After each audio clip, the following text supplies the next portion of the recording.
Assalamualaikum warahmatullahi wabarakatuh dan salam sejahtera bagi kita semua. Kembali dengan saya Dr. Triani Hasuti Hatta dari Departemen Histologi Fakultas Kedokteran Unhas. Kali ini saya akan membawakan materi tentang histologi sistem genitalia pria bagian kedua dan akan membahas histologi tentang saluran keluar yang ada pada genitalia pria. Seperti yang telah dipelajari sebelumnya, bahwa spermatozoa dihasilkan pada tubulus seminiferus. Nah, agar spermatozoa ini bisa sampai ke dunia luar, maka dia akan melewati banyak saluran keluar pada sistem genitalia pria atau sistem reproduksi pria. Di antaranya yaitu adanya tubulus recti, kemudian lanjut ke rete testis, kemudian lanjut ke ductus efferent, kemudian lanjut ke ductus epididymis, di mana pada ductus epididymis ini terdapat proses pematangan spermatozoa, kemudian setelah ductus epididymis yaitu ductus deferens, dan kemudian ductus ejaculatorius. Dari ductus ejaculatorius nanti akan keluar ke uretra, dan ini adalah tempat terakhir. Yang pertama adalah tubulus recti. Tubulus recti ini merupakan lanjutan daripada tubulus seminiferus, di mana pada tubulus recti tidak terjadi lagi proses spermatogenesis. Jadi proses spermatogenesis hanya terjadi pada tubulus seminiferus. Nah, tubulus recti ini nanti akan berhubungan dengan mediastinum testis. Dan tubulus recti ini mukosanya itu terdiri dari epitel selapis torak rendah. Sel-selnya itu menyerupai sel-sel sertori yang terdapat pada tubulus seminiferus.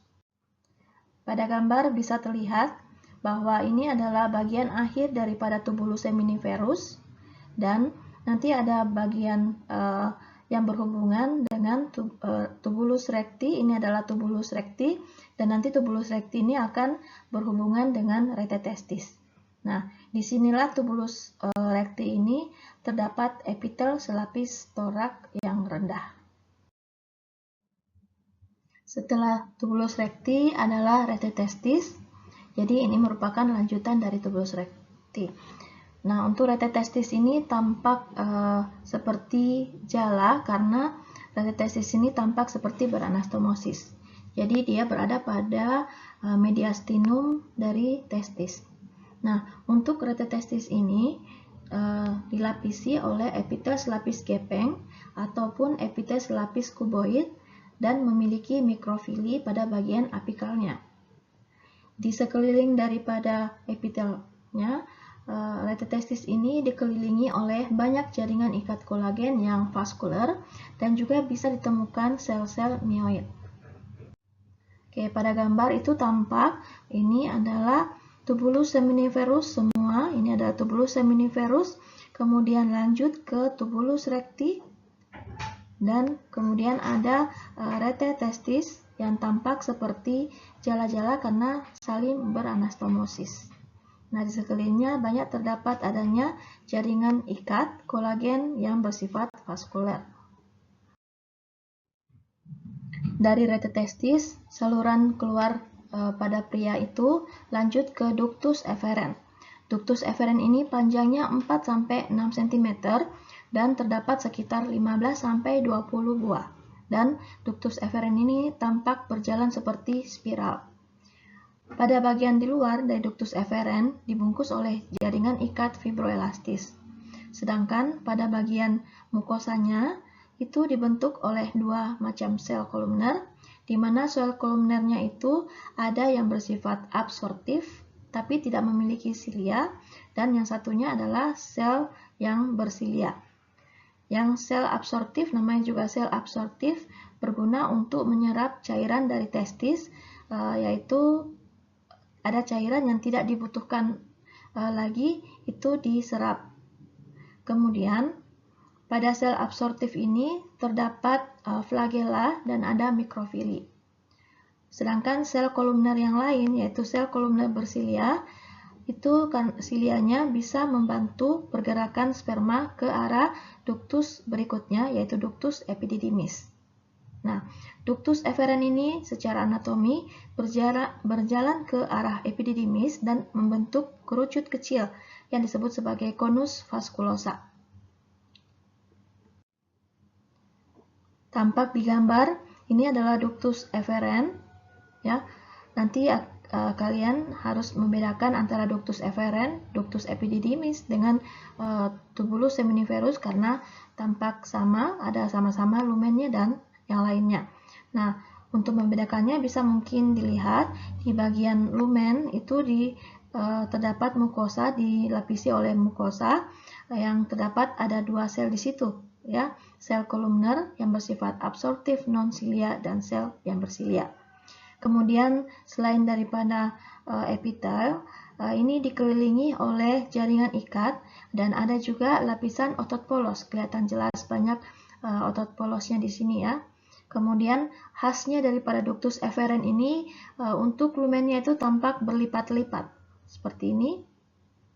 Dia akan tampak berlipat-lipat, jadi terkadang ada juga yang memberikan imajinasi dia tampak seperti bunga. Setelah ductus efferent, lanjut ke ductus epididymis. Nah, ductus epididymis itu sendiri merupakan suatu saluran otot polos yang dilapisi oleh epitel bertingkat. Selain epitel bertingkat, terdapat juga otot polos yang fungsinya ada 2 macam, ya, ada 2, yaitu di bagian proksimal dan distal berbeda. Nah, untuk epitel bertingkat terdiri dari 2 jenis sel. Yang pertama adalah sel prinsipal dan yang kedua adalah sel basal. Nah, untuk yang sel basal, dia berada di bagian basal. Ya, di antaranya ada sel prinsipal, merupakan sel kolumner tinggi yang berada pada kaput dan lebih pendek itu pada kaudal. Kemudian terdapat di bagian apikal selnya itu ada stereocilia yang berfungsi untuk mengabsorpsi cairan yang berasal dari testis. Kemudian sel prinsipal ini fungsi lainnya adalah melakukan sekresi gliserofosfokolin, asam sialat, dan glikoprotein. Ketiga zat ini berfungsi untuk pematangan sperma. Jadi sebelumnya pada tubulus seminiferus itu dihasilkan spermatozoa yang belum matang. Nanti setelah melewati ductus epididymis maka sel spermatozoa itu sudah bersifat matang. Kemudian selain epitel terdapat otot polos pada ductus epididymis, di mana pada bagian proksimal atau pada pangkalnya itu otot polos ini melakukan kontraksi yang bersifat ritmik lambat untuk pergerakan spermatozoa ke ductus deferens. Jadi dia berkontraksi secara lambat tetapi mengikuti irama sehingga mendorong spermatozoa ke ductus deferens selanjutnya. Kemudian pada bagian distal atau bagian ujung daripada ductus epididymis, otot polosnya ini berfungsi untuk melakukan kontraksi yang kuat selama terjadi ejakulasi sehingga bisa mengeluarkan spermatozoa beserta semennya ke luar. Nah, ductus epididymis itu memiliki fungsi sebagai penyimpan, sebagai tempat akumulasi dan tempat pematangan atau maturasi dari spermatozoa. Pada slide ini tampak preparat ductus epididymis yang dimiliki oleh Departemen Histologi Fakultas Kedokteran Unhas. Nah, di sebelah kiri ini adalah pembesaran yang kecil, yaitu pembesaran 4 kali. Ini semua adalah ductus epididymis. Ada yang bulat atau lonjong, tergantung dari cara pemotongan pada saat pemotongannya. Kemudian sebelah kanan ini adalah pembesaran yang lebih besar. Di sini lebih jelas lagi kelihatan bahwa pada bagian lumen daripada ductus epididymis ini, pada bagian apikal selnya itu terdapat silia dengan tipe stereocilia. Kemudian ini adalah sel kolumner, ya, terdapat sel-sel kolumner bertingkat. Pada bagian bawahnya atau bagian basalnya terdapat sel basal, biasanya kecil-kecil, dan bagian atas itu adalah sel prinsipal yang mengeluarkan ketiga zat yang tadi yang berfungsi untuk pematangan sel. Berikutnya setelah ductus epididymis adalah ductus deferens. Ductus deferens secara anatomi merupakan tubulus yang berbentuk lurus, panjang, dan memiliki dinding otot tebal. Dan tubulus ini bermuara pada uretra pars prostatica. Dan terdapat pelebaran ductus deferens setelah melewati vesika urinaria, itu yang disebut sebagai ampula. Nah, untuk ductus deferens ini, lumennya itu tampak sempit dan bentuknya seperti bintang. Kemudian, secara mikroskopik gambarannya itu terdiri dari 3 bagian, yaitu ada mukosa, tunica muscularis, dan tunica adventitia. Tunica mukosa itu terdiri dari sel-sel epitel yang merupakan epitel bertingkat kolumner dan juga ada stereosilia. Kemudian mukosanya ini tampak seperti gambaran berlipat-lipat. Di bawah dari epitel itu terdapat lamina propria yang terdiri dari jaringan ikat elastis. Kemudian untuk tunica muscularis, namanya juga tunica muscularis, terdiri dari otot dan jenisnya di sini adalah otot polos. Ada 3 lapis dan ini yang khas pada ductus deferens jika dilihat pada preparat, yaitu tampak adanya otot yang tebal. Ya, 3 lapis itu adalah bagian dalam dan luar itu sama, dia berjalan secara longitudinal, sedangkan bagian tengahnya berjalan secara sirkuler. Kemudian bagian yang paling luar adalah tunica adventitia. Tunica adventitia ini terdiri dari jaringan ikat connective tissue yang bersifat jarang dan pembuluh darah serta adanya pembuluh saraf. Pada slide ini tampak gambaran histologi dari ductus deferens. Nah, ini kelihatan jelas bahwa ductus deferens itu tampak muskulus atau tunica muscularisnya itu tampak besar, ya. Kita mulai dari bagian tengah, ini adalah lumennya. Kemudian ada bagian tunica mucosa yang terdiri dari epitel bertingkat kolumner dengan stereosilia dan tampak lumennya itu berlipat-lipat. Kemudian pada lamina propria terdapat jaringan ikat. Kemudian di bawahnya itu terdiri dari tunica muscularis terbagi 3, bagian dalam dan bagian luar terdiri dari otot polos yang berjalan secara longitudinal, sedangkan di bagian tengah itu secara sirkular.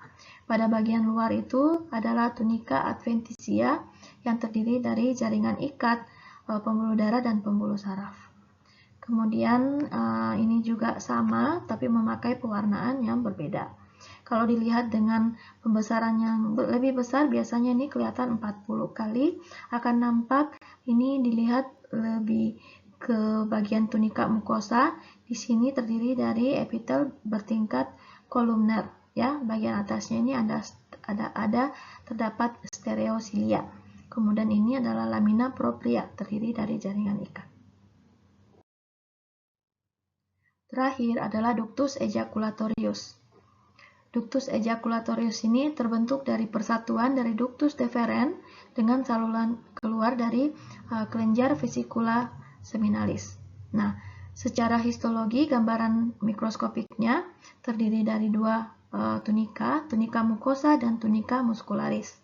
Tunica mucosa dilapisi oleh epitel bertingkat atau epitel selapis torak, di mana epitel selapis toraknya ini mengandung granula berpigmen. Jadi pada ductus ejaculatorius pada mukosa itu tampak lebih gelap. Nah, pada muara dari uretra, epitelnya itu akan berubah dari epitel selapis torak atau epitel bertingkat menjadi epitel transisional atau peralihan. Kemudian untuk tunica muscularis ini hanya terlihat pada bagian awal daripada ductus ejaculatorius. Begitu sampai ke prostat, nanti akan digantikan dan dikelilingi oleh jaringan fibromuskular dari kelenjar prostat. Oke, demikianlah video pembelajaran tentang histologi sistem genitalia pria bagian kedua yang lebih menjelaskan tentang histologi dari saluran keluar yang ada pada genitalia pria, yaitu gambaran mikroskopik mulai dari tubulus recti hingga ductus ejaculatorius. Semoga video pembelajaran ini bisa menjadi ilmu tambahan bagi adik-adik sekalian dan bisa bermanfaat bagi kita semua. Sekali lagi saya memperlihatkan adanya referensi yang bisa kita pelajari bersama. Ada beberapa referensi yang bisa kalian dapatkan baik melalui e-book ataupun textbooknya sendiri. Oke, terima kasih atas perhatiannya. Sampai jumpa pada kuliah selanjutnya, yaitu histologi sistem genitalia pria bagian ketiga yang akan membahas histologi tentang kelenjar tambahan pada genitalia pria dan juga histologi dari penis.